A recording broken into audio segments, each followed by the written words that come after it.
Hello friends, मैं सलोनी आप सभी का अपने यूट्यूब चैनल पर स्वागत करती हूँ। आज हम देखेंगे बीओ का पार्ट 2। अगर आपने पार्ट 1 वाली वीडियो नहीं देखी है तो उसको जाकर देख लीजिएगा। उसकी लिंक मैं आपको डिस्क्रिप्शन बॉक्स में शेयर करूँगी। तो आइए देखते हैं पार्ट 2 का फर्स्ट क्वेश्चन। रायसीना डायलॉग जो 14-16 जनवरी 2020 को संपन्न हुआ था, उसका मुख्य विषय निम्नलिखित में से कौन सा था? उसका मुख्य विषय था नेविगेटिंग द अल्फा सेंचुरी। विश्व रैपिड शतरंज प्रतियोगिता जीतने वाली प्रथम भारतीय महिला हैं। ये महिला है कोनेरू हम्पी। नीति आयोग द्वारा हाल ही में जारी सतत विकास लक्ष्य इंडिया सूचकांक 2019 के अनुसार कौन सा राज्य प्रथम स्थान पर है? ये राज्य है केरल। निम्नलिखित में से किस देश में जनवरी 2020 में भारतीय ओर ने ऑपरेशन वनीला प्रारंभ किया? ये प्रारंभ किया मेडागास्कर में। निम्नलिखित देशों में से किस देश ने दिसंबर 2019 में G20 देशों की अध्यक्षता जापान से प्राप्त की? ये प्राप्त की सऊदी अरब ने। अब इसमें क्या है, सूची 1 को सूची 2 से सुमेलित करना है। तो यहाँ पर कुछ ऊर्जा संयंत्र दिए गए हैं और उनके ऊर्जा के प्रकार बताए गए हैं, तो हमें इनको मैच करना है। हमें देखना है कि चमेरा की ऊर्जा कौन सी होती है? ये होती है हमारी जलीय ऊर्जा। और जो इसकी ग्वाल पहाड़ी ये होती है सौर ऊर्जा। कुदानकुलम होती है आणविक ऊर्जा और पतरातु होती है ताप्य ऊर्जा। अब इसके अकॉर्डिंग हम अपना आंसर देखते हैं। इसके अकॉर्डिंग होगा 3, 4, 1, 2। अब ये देखते हैं कौन से ऑप्शन में है। ये है हमारे ऑप्शन नंबर डी में। तो इसका आंसर कौन सा होगा? Option number D. निम्नलिखित 2 कथन दिए गए हैं। एक को कथन ए और दूसरे को कारण बताया गया है। अब पहला कथन क्या है कि भारतीय भूगर्भ सर्वेक्षण के अनुसार भारत में सभी कोटे के कोयले का कुल भंडारण 293.50 करोड़ टन है। और उसका कारण क्या बताया गया है कि देश के कोयले के कुल प्रमाणित भंडार का आधे से अधिक 2 राज्यों झारखंड एवं ओडिशा में पाया जाता है। तो इसका आंसर क्या है? इसका आंसर है ऑप्शन नंबर बी। ए और बी दोनों सत्य हैं, परंतु आर ए की सही व्याख्या नहीं कर रहा है। अब फिर इसमें आज सूचियों को मैच करना है। एक में क्या दी गई है? एक में हमें जनजाति दी गई है और एक में हमें उनकी स्थिति दी गई है। तो सबसे पहले हम कौन सी जनजाति मिलाएंगे? सबसे पहले जो हमें पता होती है हम उसी को मैच करते हैं। तो उसके अकॉर्डिंग हम देखते हैं कि थारू जनजाति जो हमारी कहाँ पाई जाती है? उत्तर प्रदेश में।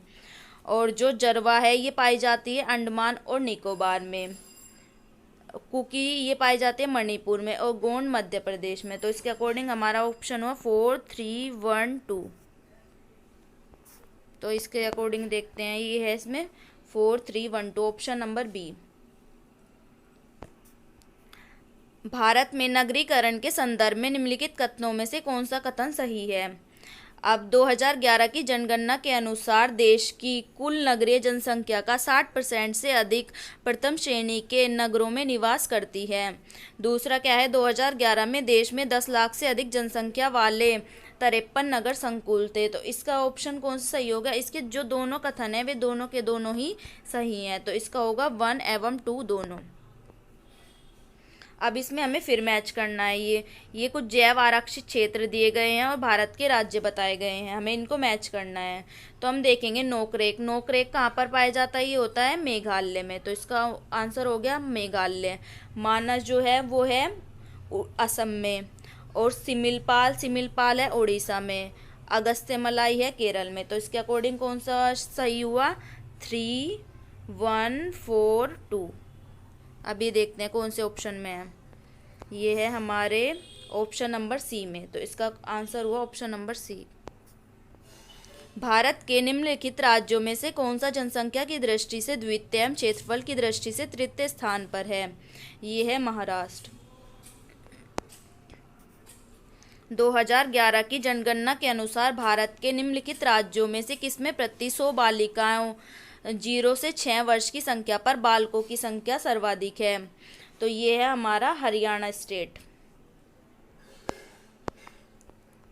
शरीर की सतह से पसीना बहना द्वारा जल की हानि पर निर्भर होती है। द्वारा जल की हानि निर्भर करती है, किस पर निर्भर करती है? केवल वातावरण के तापमान, केवल वातावरण की नमी पर। तो ये दोनों पर ही डिपेंड करता है। तो इसका आंसर होगा ए और बी दोनों।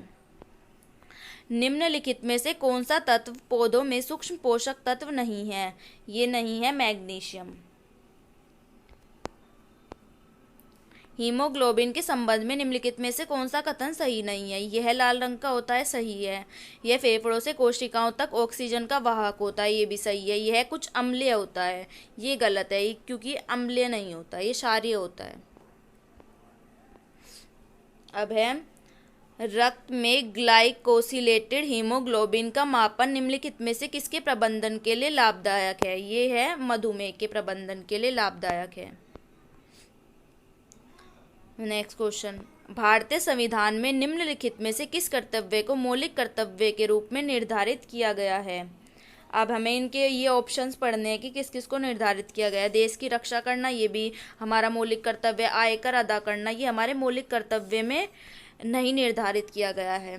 हमारी सामाजिक संस्कृति की गौरवशाली परंपरा का परिरक्षण, ये भी है। सार्वजनिक संपत्ति की सुरक्षा करना, ये भी है। तो इसका आंसर हुआ 1, 3 और 4। नीचे दो कथन दिए गए हैं, एक को कथन ए तथा दूसरे को कारण बताया गया है। अब कथन ए क्या है? भारत में मंत्री परिषद संयुक्त रूप से लोकसभा और राज्यसभा दोनों के प्रति उत्तरदायी है। लोकसभा और राज्यसभा दोनों के सदस्य संघीय सरकार में मंत्री बनने की पात्रता रखते हैं। तो इसका आंसर होगा ऑप्शन नंबर डी। ए गलत है किंतु आर सही है। इसका जो पहले वाला कथन है वो तो गलत है और दूसरे वाला जो है वो सही है। अब यहाँ पे पंचायती राज पर गठित समितियों को कालक्रमानुसार व्यवस्थित करना है और नीचे दिए गए कूट से सही उत्तर का चयन करना है।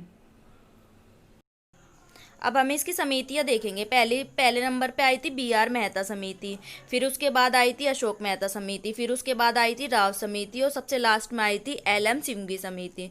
तो इसका सीरीज क्या हुई? 3, 4, 1, 2। तो हमारा ऑप्शन नंबर सी सही हो जाएगा। अब देखते हैं भारतीय संविधान का कौन सा भाग केंद्र और राज्यों के मध्य वित्तीय संबंधों का विवरण करता है। ये भाग 12 बताता है। ए बढ़ई 6 घंटों में एक कुर्सी बनाता है, बी बढ़ई 7 घंटे में एक कुर्सी बनाता है, सी बढ़ई 8 घंटे में एक कुर्सी बनाता है। यदि प्रत्येक बढ़ई 8 घंटा काम करते हैं तो 21 दिनों में कितनी कुर्सियां बनेंगी? अब सबसे पहले हमें ए का निकालेंगे।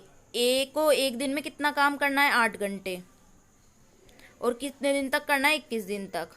और एक कुर्सियाँ ए कितने में बना लेता है? 6 घंटे में। तो इस तरीके से हम सबके निकाल लेंगे। तो इस तरह से डिवाइड करने के बाद 28 आ गया। अब बी का निकालेंगे ऐसे ही।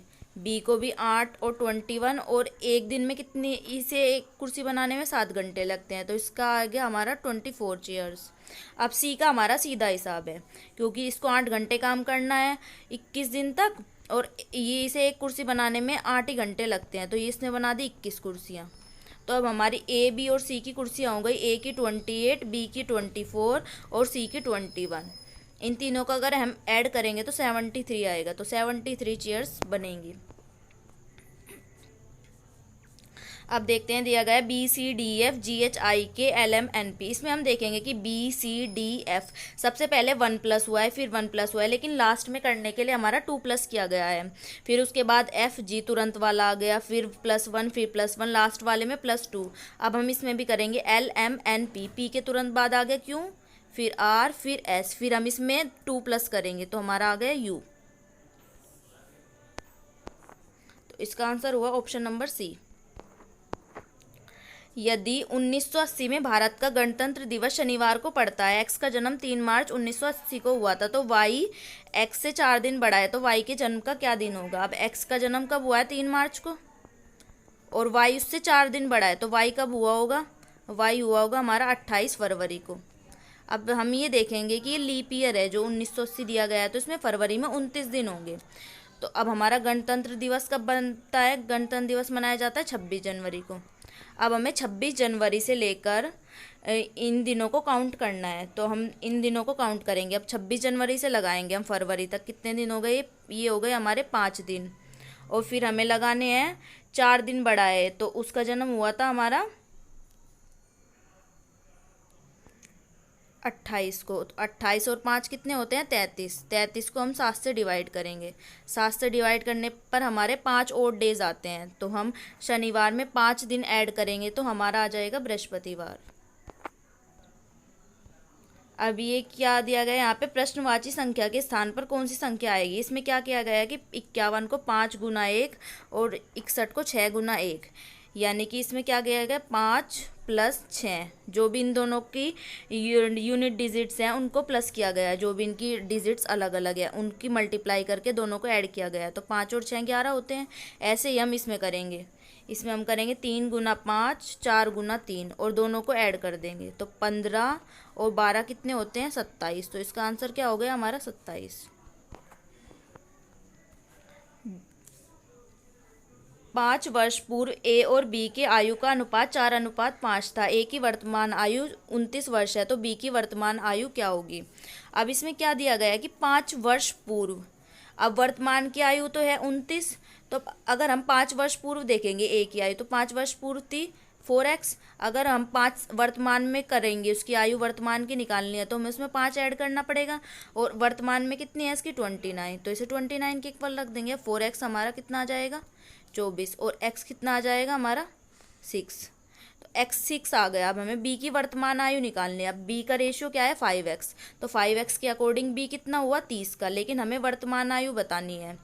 तो वर्तमान आयु निकालने के लिए हम क्या करेंगे, वर्तमान आयु निकालने के लिए हम इसमें 30 में 5 प्लस कर देंगे, क्योंकि वो जो आयु आई है वो हमारी 5 साल पहले की आई है, तो 35 वर्ष इसका आंसर हो गया। अब यदि x बराबर ये, तो इसका मान बताइए। इसका आंसर होगा ऑप्शन नंबर 1 यानी कि 2। ये थोड़ा लेंथी क्वेश्चन, आप इसको देख लीजिएगा। एक वृत्त की 2 जीवाएं ए बी तथा सी डी वृत्त के बाह्य बिंदु बी पी पर काटती हैं। अब एक वृत्त है, उसकी 2 जीवाएं हैं, तो ये दोनों जीवाएं पी पर काटती हैं। अब इन्होंने पी ए सी तो दिया है, ये तो दिया है 50, हमें निकालना है पी डी बी, ये निकालना है पी डी बी। तो ये बना लेंगे हम यहाँ पे एक, ये क्या हो गए चक्रे चतुर्भुज हो गए हमारे।